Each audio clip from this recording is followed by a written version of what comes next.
नमस्कार दोस्तों, हमारी आज की कहानी का नाम है नज़र। नंदिनी बिटिया तो विदेश में है। बड़ा हीरे जैसा दामाद मिला है। बहुत ध्यान रखता है, प्यार करता है और घर के कामों में भी मदद करता है।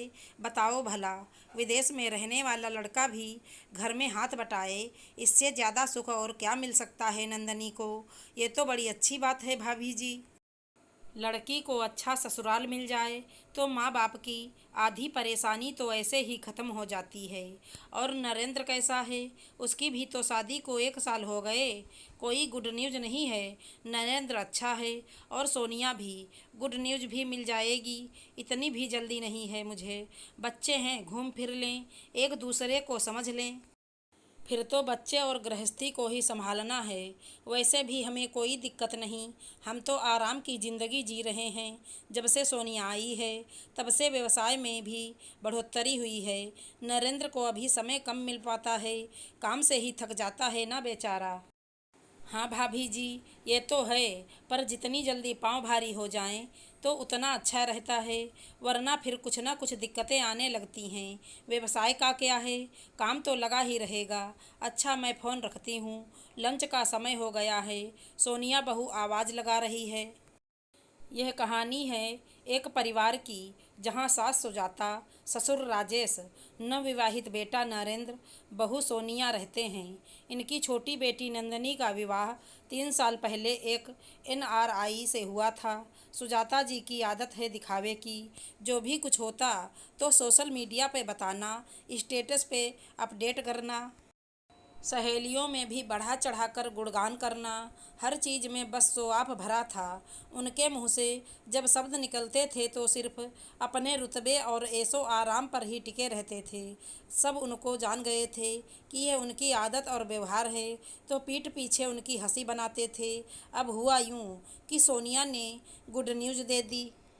सभी रिश्तेदारों के बधाई के लिए फ़ोन आता था और सोनिया को ध्यान रखने के लिए बोलते थे कि ये समय बहुत नाजुक होता है बच्चे और माँ के लिए, तो ज़्यादा से ज़्यादा आराम करो, अच्छा और सेहतमंद खाओ ताकि बच्चा स्वस्थ पैदा हो। ये खुशखबरी जितना हो सके कम लोगों को बताओ और घर से बाहर भी कम निकलो, नज़र लगती है। सोनिया के लिए यह सब नया सा था, तो वह जैसा जो बताता करती जाती थी।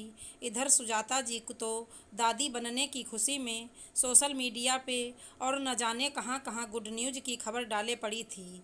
राजेश जी ने जब देखा तो गुस्साए कि यह सब चीज़ें सबको समय आने पर बताई जाती हैं। घर के बुजुर्ग कह गए हैं कि सबको बताने से नज़र लग जाती है खुशियों को।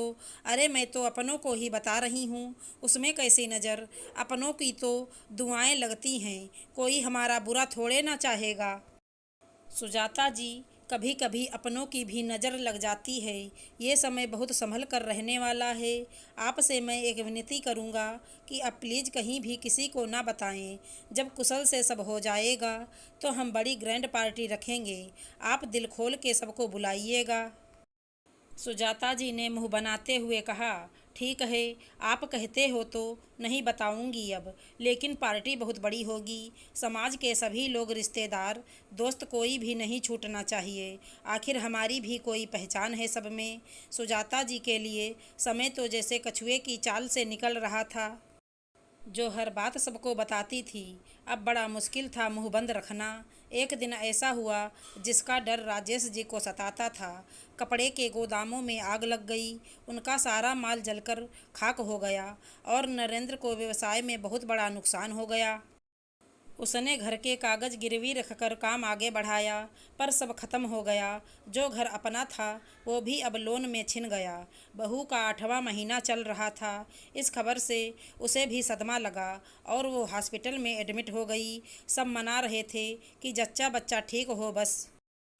ऑपरेशन करके दोनों को बचा लिया गया। सोनिया ने एक बेटे को जन्म दिया। सभी लोग बहुत खुश थे, पर दुखी भी। सुजाता जी की तो जैसे दुनिया ही उजड़ गई थी। उन्होंने कितने सपने देखे थे बड़ी सी पार्टी करने की, और सब धरा का धरा रह गया। हॉस्पिटल में एक कोने में बैठी सुजाता जी खुद को कोस रही थी।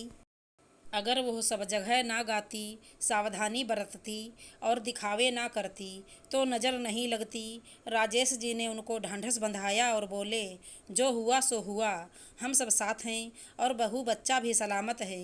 इससे ज़्यादा क्या चाहिए? रुपया पैसा तो फिर भी कमा लेंगे अगर आप सब हमारे साथ हैं।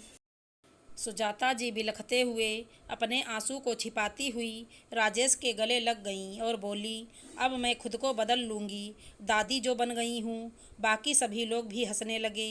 हमें बहुत सोच समझ कर कदम रखने चाहिए। खुशियों को नज़र लगते देर नहीं लगती। अपनी खुशी को कम से कम जाहिर करें ताकि किसी की बुरी नज़र ना लगे आपके परिवार और रिश्तों पर।